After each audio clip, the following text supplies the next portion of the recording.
శ్రీ గణేశాయ నమః. ఇక్కడ కనిపిస్తున్న ఈ ఆవుల్ని గిరి ఆవులు అంటారనమాట అండి.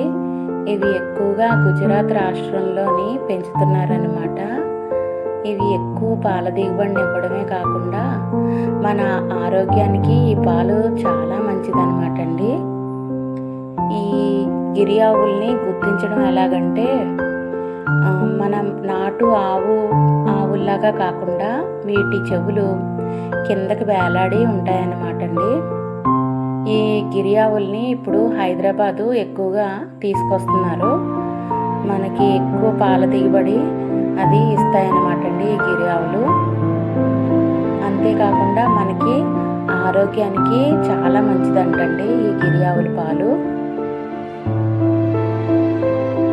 గోవులోనే సకల దేవతలు ఉంటాయండి. మనం ఈ గోమాతని కాపాడుకుందాం.